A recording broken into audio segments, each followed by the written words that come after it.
కాలుష్యం, రసాయనాల ప్రభావంతో అంతరించిపోతున్న అరుదైన చేప. గోదావరికి ఈదలేకపోతున్న వైనం. మున్ముందు ఇది దొరకడం కష్టమేనంటున్న నిపుణులు. ఇప్పటికే మార్కెట్లో దొరకడం లేదంటున్న మత్స్యకారులు. ఫలితంగా ఒడిశా, బెంగాల్ నుంచి దిగుమతి. గ్లోబల్ మార్కెట్ సముద్రంలో తీవ్ర మార్పులు. దేశంలోనే అత్యంత రుచికరమైన, ఖరీదైన చేపగా ప్రసిద్ధిగాంచిన గోదావరి పులస చేప కనుమరుగయ్యే దశకు చేరుకుంది. ఏ సంవత్సరానికి ఆ సంవత్సరం మార్కెట్లో పులస కనిపించడమే గగనంగా మారింది. సముద్రంలో నుంచి గోదావరిలోకి ఎదురు ఈదలేక పులస గుడ్లు తేలేస్తుందని శాస్త్రవేత్తలు చెబుతున్నారు. తీర ప్రాంతంలో వాతావరణ మార్పులపై ఎంఎస్ స్వామినాథన్ రీసెర్చ్ ఫౌండేషన్ ఇటీవల కాకినాడలో నిర్వహించిన సదస్సులో పులస జాతి అంతరించిపోయే దశలో ఉన్నట్లు పలువురు నిపుణులు ఆందోళన వ్యక్తం చేశారు.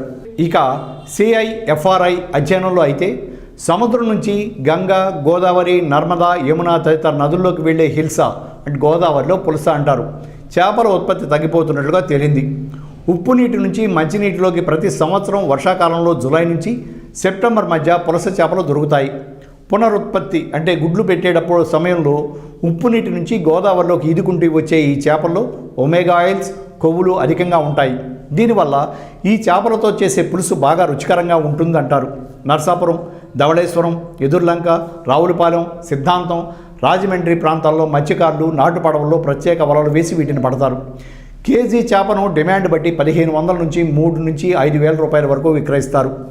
గతంలో వరదల సమయంలో పులస చేపలు గోదావరి ఒడ్డున స్థానిక మార్కెట్లో విరివిగా కనిపించేవి. కానీ గత కొన్ని సంవత్సరాలుగా పులస దొరకటమే గగనంగా మారిందని మత్స్యకారులు చెబుతున్నారు. కాలుష్యంతోనే ఖ్యాతిని ఆర్జించిన ఈ చేపలు కొన్నేళ్లుగా కాలుష్యం కూరల్లో చిక్కుకుని విలవిల్లాడుతున్నాయి. గోదావరి సముద్ర జలాల్లో అంతకంతకు పెరిగిపోతున్న కాలుష్య ప్రభావం వలన మరుగుడ పైన తీవ్రంగా కనిపిస్తోంది. పరిశ్రమల వ్యర్థాలు, నగరాలు, పట్టణాల నుంచి విడుదలవుతున్న మురుగు పెద్ద ఎత్తున కలుస్తుండటం, చమురు నిక్షేపాల కోసం చేస్తున్న డ్రిల్లింగ్, గ్లోబల్ వార్మింగ్ తదితర కారణాల వల్ల సముద్ర జలాలు కాలుష్యమయంగా మారుతున్నాయని స్వామినాథన్ ఫౌండేషన్ నిర్వహించిన సదస్సులో ప్రొఫెసర్లు వివరించారు. అంతేకాదు, నీటిలో కాలుష్యం కారణంగా అమ్మోనియా, నైట్రేట్ వంటి రసాయన వల్ల నీటిలో జిడ్డు ఎక్కువగా ఉంటుంది. దీంతో సముద్రం నుంచి గోదావరిలోకి పులసలు రాలేకపోతున్నాయి. సముద్ర తీరం నుంచి 25 కిలోమీటర్ల లోపు చమురు తవ్వకాలు, కాలుష్య ప్రభావం ఎక్కువగా ఉండటంతో పులస మనుగడ కష్టంగా మారింది. అక్కడ తగ్గుతున్న ఉత్పత్తి.